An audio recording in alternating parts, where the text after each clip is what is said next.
stuff like I couldn't find any Super 77. I can't find 77 for the last couple of years myself. I went to like 4 different shops here trying to find it, and I couldn't find any, so I ended up just using this tacky spray, which we're gonna cross our fingers works well enough, you know what I mean? Wait, so this is Amir. Yeah, Amir. How long you been making shoes? I started in December Of last year. Okay. Yeah, so I'm still in my learning process for sure. Oh, Just trying to soak everything in. Yeah. Yeah. oh, yeah, let's go take a look. Let's go take a look.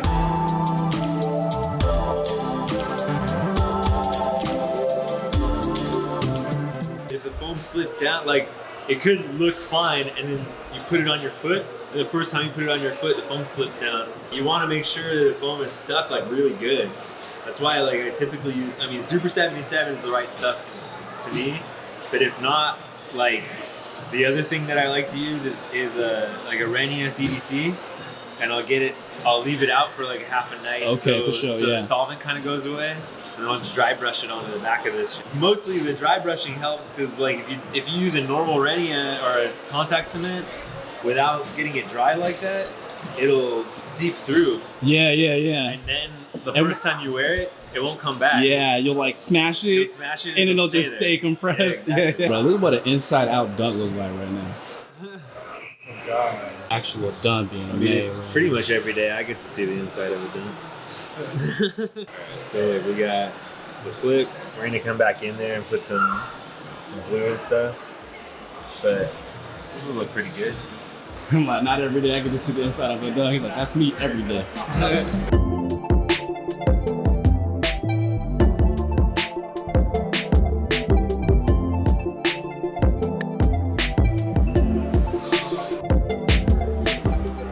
So this was the first one that I did. Oh, what? Yeah.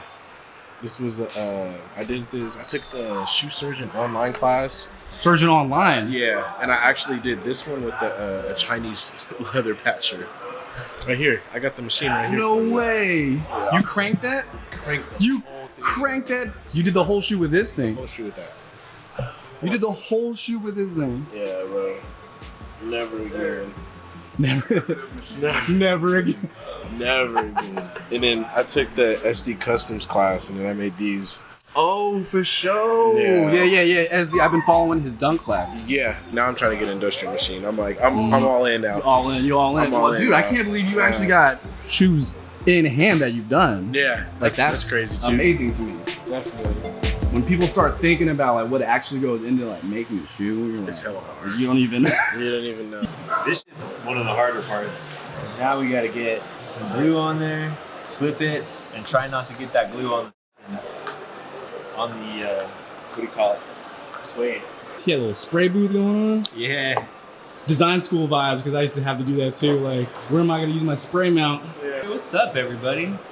How much allowance do I leave on the top line? About a 1/4 inch on the liner side, not on the collar side. On the collar side, I do it pretty much flat. On the liner side, I put a little bit of extra. Hopefully that makes sense what you're asking. I started off kind of like painting and like doing the same thing you did, like patching like this. Like, just doing stuff like that, taking a Nike check off and then just patching it. Oh, yeah, on, reworking. stitching it on. Yeah, exactly. Stitching this on. Oh, this is also yours. So you got the Oh. whole. This is like your whole little portfolio Yeah. going on right up in here. Exactly. Before you did a full shoe with this, Yeah. you did other parts of the shoes with Yeah, this. Okay, I'm about to exactly. say. Exactly. I think that's a smart way to go about it if you think about it. Yeah, Just think bro. about it. I was doing it, and then I seen the class. I seen he was doing it online, and I was like, honestly, for the price, it's not that bad.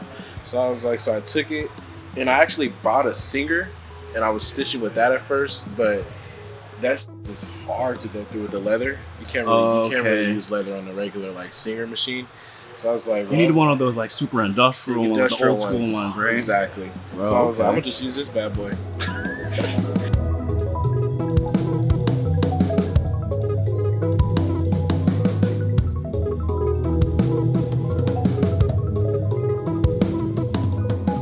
We're waiting for a glue cup over here, and then we'll start, maybe get this flip done, and then maybe take a break. Thank you, sir. Perfect. That's exactly what I need. I just gotta glue the liner down from the front of the quarter panels all the way back. We're gonna glue the eyelets down too, but we'll do those afterwards. It's a little easy. It's easy to like come up. And I'm hoping this glue works well on this fake leather. It like sucks it up a little bit, but it should be okay. Honestly, you could probably use a tacky spray for this and just spray the whole thing, flip it over. But for leather, I just typically use this stuff. So you crank this for the whole shoe. The whole shoe. This is including the sole stitching and everything. Everything. That must have been really satisfying though. Dude, after when it was done and I took it off the last, I was like, whoa. Like, because I took you almost in disbelief of yourself, almost, right? No, I took like a month off because I was literally learning how to use this in the process of making that shoe. So the learning curve was like at the same time. At the same time. So I literally stopped for like a month and I was just like, you know what? I don't even think it's worth it. I was like, whatever. And then I finally like kind of got my mental straight and I was like, all right, I'm ready to go back at it again. So I went back at it and then I finished it in like 2 weeks. Yeah, sometimes you like think you needed mindset before you like put the hands on it, but once you get the hands on it, you adopt an entirely different mindset after, right? Exactly. And I learned like, because I mean, I was still messing with the machine as I was going. Like, even though I took a break, I was still kind of just messing around with the machine. And then I was using it one day and I was like, oh, I got it. And so I'm going to go back to the shoe now. See what I can do. So sick, dude. That's impressive. No, that's. So now I'm just trying to save up for an industrial machine. My whole wall is filled with designs. Like, I'm ready. You ready to go?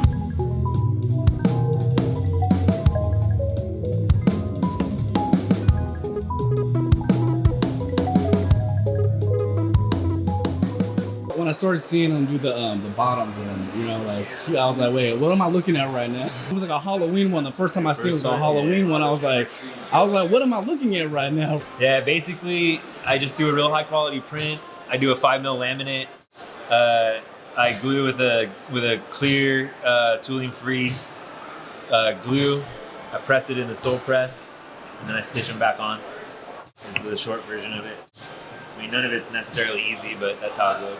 This is the not glamorous part. Sticking the leather. Yeah. We got a decent flip going. This glue fucking sucks on this stuff. I might have to come back in it with the Renia. Alright, I think with the next one I need to use the heat gun maybe. But I mean, once it's lasted, it'll be fine. It's just, we're gonna have to try a different method. We'll be back in probably a half hour or something like that and we'll get working. That's what they look like lined up. I think they look pretty good. Flip looks good. Legit. So this is gonna be the material that goes underneath. Yeah. This is the thermo. Dude, that's gonna be popping, bro. Yeah. So you crank that. That was like, you just want to run it? Yeah, want to run. They give you everything you need to make a shoe, literally. I mean, you'll have to re-up on supply. They give you the sole too, right? No. You had to supply your own one bottom. Yeah, but if you go into the class, like the actual class, they supply the sole. Because I think I remember reading that somewhere. Yeah. Okay. Which at the time, I didn't even know. I mean, like, I bought a brand new shoe. I could have easily went on like OfferUp and bought a new shoe. Yeah. Just cop something for the bottom. Yeah. Nah, but it's good though, because if you're doing the learning, this is your learning process. Yeah. Then when you have like premium ingredients, it's gonna make that learning experience a joy. You know what I'm saying? So you're not really questioning yourself like, oh, maybe I should have copped a different sole, should have copped a better this. That's true. You got the tie-dye SB shirt. My cousin made, or my like, what do you call that? My cousin-in-law made this for me. He made that. Yeah. That's sick. I'm wearing a buck right now. Yeah, you are. It's a bucks down here. These are the only dunks that I still have left from high school that are like wearable, like they're not gonna fall apart when I'm like walking around. First Air 32 dunk was the LA dunks, I think, and that was, oh no, they were like the olive green and orange, my old Air 32 signature colorway. That must have been like 2 years ago, something like that. Only 2 years. What was the first complete shoe that you made though? Oh, I made these pillows, I guess, if I'm being honest. Like I made plushy Jordan 1s. So like the first thing I ever made was on like a $50 Amazon piece of sewing machine, and I like made them out of like not felt but like that plushy material that you would make like stuffed animals out of. and then I stuffed it. It's a shadow, like a Jordan 1 shadow little plush doll. And then after that, I made an off-white one. I posted pictures of it. I don't know if you all seen it, but like I made my first off-white was just trash, like absolute trash. Everything was wrong. But I posted pictures on it, like what it looks like when you first started.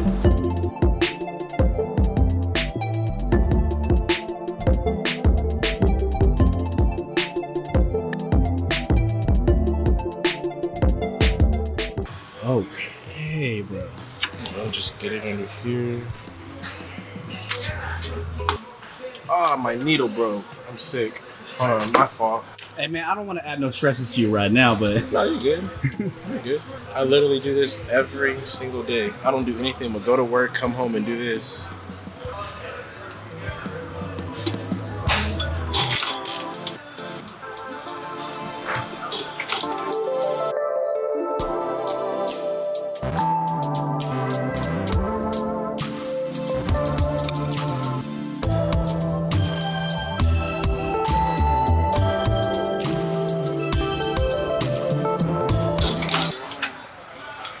And sometimes it spits off drags by the time. Once you kind of get it on track, you can kind of just roll it and just go. A lot easier doing it on what I do, but people do it without a machine at all, man. You can do it whatever. So your post bed is what you want. Most post beds are a Chinese 810. An 810 could be made by like anybody. You can get one for $600, or you can get one for $5,000, depending on who made it, where it came from, how much markup they put, or whatever. I like Artisan because Artisan's got really like hella good customer service, and that dude will like be on the phone with you, like on FaceTime, and like fixing your shit for you, like he's like dope. But you can get one for cheaper for sure. So like, but what you really want, more or less, is any version of an 810 is pretty good. These are like 2 Gs. Yeah, I think those are like $2,400. Yeah.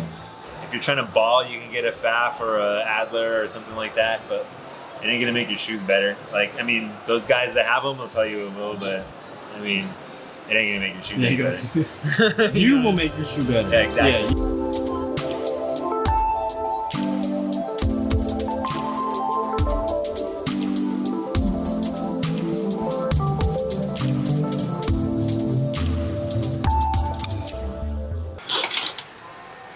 Kind of just Dude, turn. we just watched you stitch that, bro. That was sick. Yeah, this is all I do. That was- That's how I started off, making shoes. Leather sewing patching machine, literally. Once I did it with this, I was like, yeah, I need my hands on a machine. I need some experience. ASAP. I can't believe you just did that. Show you. right now. Show you the inside. I mean, it stays for like customers and stuff. Like, I'll go over it like 2-3 times. Okay. Just to secure it, so they don't have to come back. But I tell them like, if it does, Dude, that's in. That's all the way in the shoe, bro. yeah. I tell them like, if it does come out, just bring it back to me. I got you. But I try to do it 2-3 times so they don't have to come back. I don't gotta worry. That's legit. You just showed me. You just showed me that. Yep, and that's literally what I did on that whole entire shoe. The entire one. That entire one.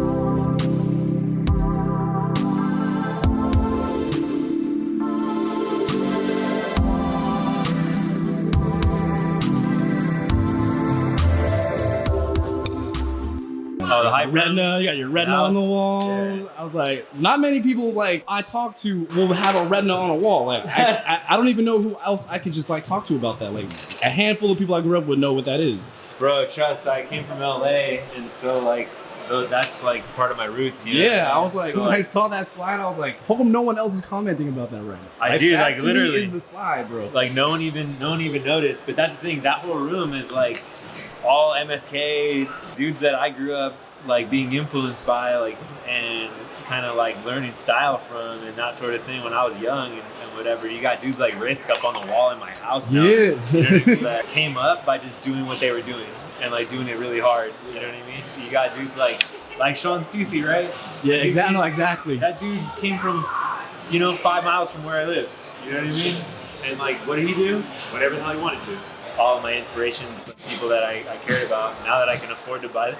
Yeah, now you can afford to have it. Yeah. Yes, sir. Thanks Good to for meet showing you. me All good. what you got going on. Dude. Oh. We did a thing. Oh, we do a thing. It's called a high fist. You punch it. No, you punch it. I punch. And I punch yours, man. And then, all right, I Yeah, can do that. Karate Kid action going on. You want to get on? There we go.